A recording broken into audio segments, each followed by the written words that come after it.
नमस्कार दोस्तों, स्वागत है आप सभी का मेरे चैनल पर। और आज हम शिक्षा मित्रों के मामले में कुछ खबरें लेकर आए हैं जो कि शिक्षा मित्रों के लिए बहुत ही महत्वपूर्ण है। और महत्वपूर्ण ये है कि आज वित्त मंत्री माननीय श्री सुरेश खन्ना जी से मुलाकात हुई है शिक्षा मित्रों की, और उसमें अजय सिंह बनारस के और बाकी और लोग भी साथ में थे। तो उनकी मुलाकात हुई है और उन्होंने बहुत ही एक सूचना दी है, बहुत ही महत्वपूर्ण सूचना दी है कि आप सबका काम हम करने जा रहे हैं और ये एक आपका प्रोसीजर है और हम एक पॉलिसी लेकर आएंगे आप लोगों के लिए, लेकिन हम घोषणा नहीं करेंगे। ये सब बातें उन्होंने हमारे शिक्षा मित्र साथियों को कहा है। तो शिक्षा मित्रों के जो दिन हैं वो अब बहुरने वाले हैं, तो उसके लिए मैं आपको स्क्रीन पर दिखा रही हूँ कि उन्होंने मांग पत्र में भी अपने दिया हुआ है। मांग पत्र में है कि सादर अनुरोध के साथ अवगत कराना है कि उत्तर प्रदेश के प्राथमिक विद्यालयों के विगत 24 वर्षों से शिक्षण कार्य कर रहे शिक्षा मित्र स्नातक बीटीसी उत्तीर्ण हैं।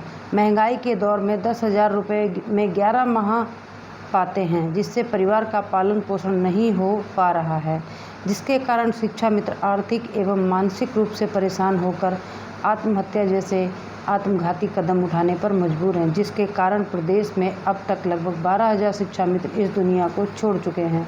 अतः श्रीमान जी से निवेदन है कि शिक्षा मित्रों के आर्थिक समस्या के समाधान करवाने की कृपा करें। ये उत्तर प्रदेश प्राथमिक शिक्षा मित्र संघ का मांग पत्र था और इन्होंने अपने मांग पत्र में 12,000 शिक्षा मित्रों की भी बात की है जो कि इस दुनिया से विदा हो चुके हैं और कुछ लोग परेशान हैं। ये सब बातें उन्होंने मिलकर की हैं। तो उसी में सुरेश खन्ना जी की हम तस्वीर भी आपको दिखा रहे हैं जिन्होंने मुलाकात की है। ये कोई झूठ नहीं है। बहुत से शिक्षा मित्र साथी हैं हमारे, बात पे यकीन नहीं करते हैं। वो कहते हैं हमें सबूत चाहिए, तो सबूत के तौर पर फ़ोटो खिंचवाना ज़रूरी हो जाता है। अगर फ़ोटो नहीं होती है तो लोग कहते हैं कि ये सब पुरानी न्यूज़ें डाल रहे हैं, मनगढ़ंत बातें डाल रहे हैं। ऐसा नहीं है। शिक्षा मित्र में बहुत मेहनत कर रहे हैं, संगठन के लोग बहुत मेहनत कर रहे हैं, लेकिन कुछ लोग मानने को तैयार नहीं हैं। लेकिन जब सरकार ही कुछ ना करे तो उसके लिए क्या किया जा सकता है। नेता सिर्फ आगे बढ़ सकते हैं, मांगे रख सकते हैं, लेकिन किसी के हाथ से छीन नहीं सकते हैं। तो इसीलिए किसी को बुरा भला ना कहें। संगठन बहुत मेहनत कर रहा है और शिक्षा मित्रों के दिन बहुरने वाले हैं और बहुत जल्द हम सबके जीवन में भी वही खुशियाँ आएंगी जो कि पहले थी। पहले जैसी तो नहीं होगी, लेकिन हाँ कुछ 19-20 हो सकती हैं। तो इसलिए आप लोग कभी भी नकारात्मक ग्रुप पर या कोई ऐसी टिप्पणी ना करें, सकारात्मक रहें, क्योंकि सकारात्मक तो रहना मजबूरी है। कह भी नहीं सकते हैं कि आप ऐसे कुछ ग्रुप पे गलत सलत लिखें, क्योंकि गलत सलत लिखने से शिक्षा मित्रों की सिर्फ छवि खराब होती है। और उन ग्रुपों पर जो भी हम लोग नकारात्मक चीज़ें लिखते हैं वो सब स्क्रीनशॉट बनाकर विरोधी लोग उन तक पहुंचा देते हैं। तो शायद अब सरकार शिक्षा मित्रों के मामले में कुछ पिघल रही है और उस पर हम लोगों को कुछ लाभ होने वाला है। तो हम लोग लाभ लें, ना कि हम लोग उस पर कुछ बिगाड़ खाता करें अपना। तो बस मेरी यही गुजारिश है आप सब लोगों से कि आप लोग जो हैं सकारात्मक ही लिखिए, नकारात्मक मत लिखिए। शिक्षा मित्र के दिन बहुरने वाले हैं। अभी इन लोगों की जो मुलाकात हुई है वो एक सत्य है और अजय सिंह जी और बाकी लोग, कई लोग थे, कई लोगों की मुलाकात उनसे हुई है। तो बस इतना ही कहना चाहते हैं। और बाकी एक हाई कोर्ट की भी सूचना आ रही है, तो हाई कोर्ट की सूचना में क्या है वो भी हम आपको बताते हैं कि हाई कोर्ट में जो आदेश हुआ है उस पर लेकर चल रहा है कि लखनऊ हाई कोर्ट के मानदेय बढ़ाने के आदेश पर अनुपालन मांगा है।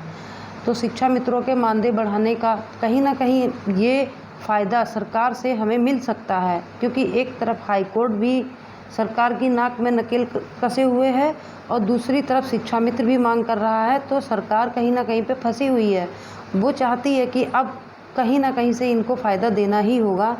तो या तो हाई कोर्ट के ज़रिए से दें या फिर इनकी मांग पे दें।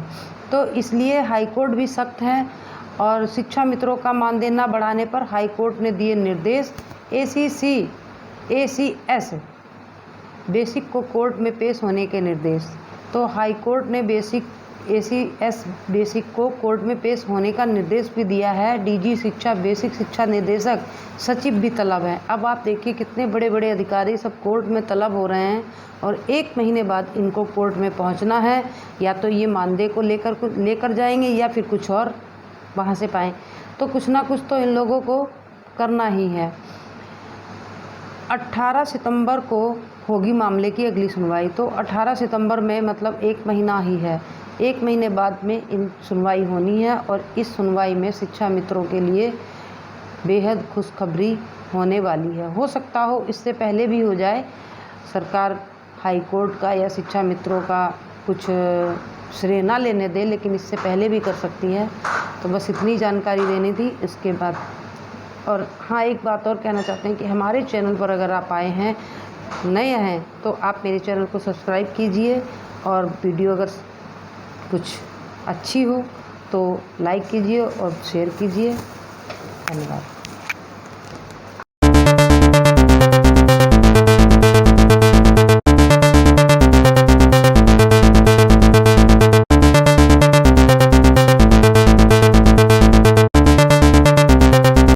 उत्तर प्रदेश प्राथमिक शिक्षा मित्र संघ वाराणसी का एक प्रतिनिधिमंडल आदरणीय प्रदेश महामंत्री श्री सुशील यादव जी के निर्देश पर माननीय विधान परिषद सदस्य एवं जिला अध्यक्ष वाराणसी भाजपा श्री हंसराज विश्वकर्मा जी के साथ माननीय वित्त एवं संसदीय कार्य मंत्री श्री सुरेश खन्ना जी से मुलाकात किया एवं संगठन का मांग पत्र सौंपा। माननीय मंत्री जी द्वारा बताया गया कि आप लोगों के संबंध में माननीय मुख्यमंत्री जी से वार्ता हुआ था। आप लोगों के लिए हम लोग एक पॉलिसी बना रहे हैं जो आप लोगों की दिशा एवं दशा दोनों बदल देगा। लोगों को किसी भी दरवाजे पर जाने की ज़रूरत नहीं पड़ेगी। बस आप लोग जिस तरह से सरकार के साथ हैं उसी तरह बने रहें। प्रतिनिधिमंडल में मेरे साथ जिला कोषाध्यक्ष श्री देवानंद शुक्ला जी, जिला उपाध्यक्ष श्री राजीव शंकर तिवारी जी, ब्लॉक अध्यक्ष सेवापुरी श्री देवनाथ पाल जी, ब्लॉक कोषाध्यक्ष अराजी लाइन श्री श्याम नारायण जी मौजूद रहे। ये है अजय सिंह बनारस जिला अध्यक्ष जी की पोस्ट। उन्होंने अपनी पोस्ट में भी ये सब लिखा है कि आपका साथी अजय कुमार सिंह, जिला अध्यक्ष वाराणसी। तो जो भी मुलाकात हुई है अजय कुमार सिंह जी की हुई थी और इन लोगों के साथ ये सब साथी थे। तो आप सभी के सामने मौजूद हैं।